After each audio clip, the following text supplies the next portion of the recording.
Hello all, welcome to Let's Learn Optometry. If you have ever looked at patient's contact lens prescription and noticed it doesn't match their glasses prescription, you might have wondered, why do we actually change the numbers? And how do we change the prescription from glasses to contact lens power? Let's understand that deeply in this video. A pair of glasses sits in front of the eye, creating an air gap known as the vertex distance. This distance is about 12 to 14 millimeters. A contact lens, however, rests directly on the cornea, completely eliminating that air gap. Because light behaves differently depending on how far it travels through the air before hitting the eye, we have to adjust the power of the contact lens so the patient sees perfectly. This concept is called the effective power.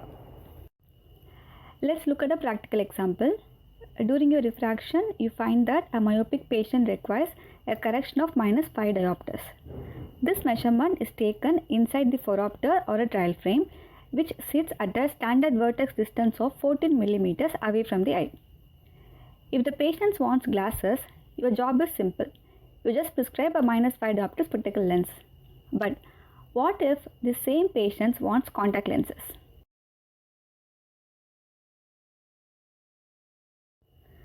To find the eye's true demand at the cornea, we use our vertex distance formula. Here, this is the formula. If C is the power of the contact lens, Fs is the power of the spectacle lens, and D is the vertex distance in meters. Many of us accidentally may make an error here converting our vertex distance value from millimeters to meters, so please be careful here. Now we plug in our spectacle power of -5 diopters and our vertex distance of 14 millimeters in this formula. You can pause the video and work out step by step if needed. When we run a -5 diopter glass lens through the vertex formula, we find that it actually delivers exactly -4.67 diopters of effective power directly to the cornea. The actual power of the lens in the trial frame is -5 diopters, but it acts as -4.67 diopter due to that 14 millimeter vertex distance. Therefore, -4.67 diopters is the eye's true optical demand, that is, the exact amount of divergence the eye needs to see clearly. If we put a standard -5 diopters contact lens on this eye, the lens will supply a full -5 diopters of power right to the corneal plane, because the vertex distance or the D value here is 0. But in this case, our eye only wants -4.67 diopters. By forcing -5 diopters onto the cornea, we are supplying too much minus power. We are over-minusing the patient. This triggers unnecessary accommodation, causing eye strain and headaches. To prevent this, we must decrease the minus power of the contact lens to match the eye's true demand. Since contact lenses are manufactured in quarter diopter steps, we round -4.67 diopters to the closest available option, which is -4.75 diopters. By dropping the power from a -5 diopter in glasses to a -4.75 diopter in contact lenses, we perfectly satisfy the eye's true optical demand without over-minusing them. And that is exactly why decreasing vertex distance requires us to decrease the minus power. Let's see what happens with the plus power.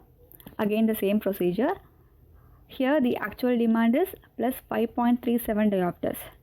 So if we give plus 5 diopters as contact lenses, the eye is still not fully corrected and it needs more plus. So we round up to the nearest quarter diopter.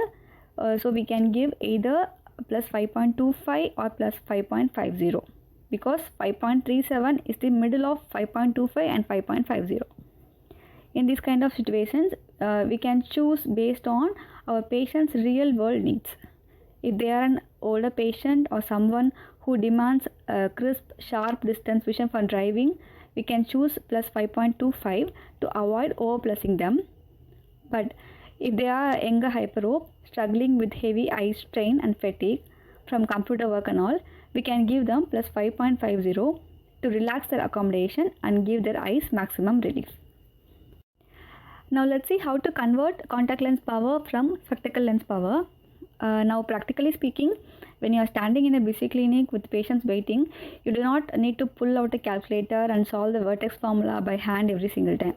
In the real world, we use free online conversion tools and quick reference charts. Contact lens manufacturers often have the online calculation in their website. You can simply plug in your glasses refraction and the software instantly gives you the exact contact lens power we need to order. I have left some links in the description.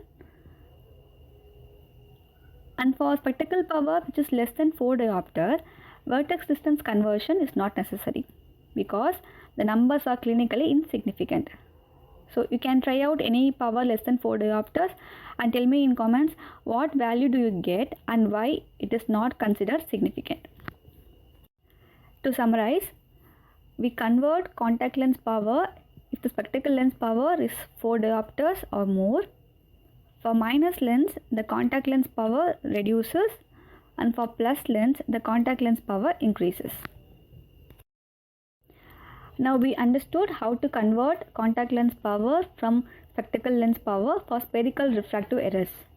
But what happens when there is a combined astigmatic error like this? Let's do that in our next video, step by step. Thanks for watching. Subscribe to Let's Learn Optometry for more optometry, optics and eye care videos.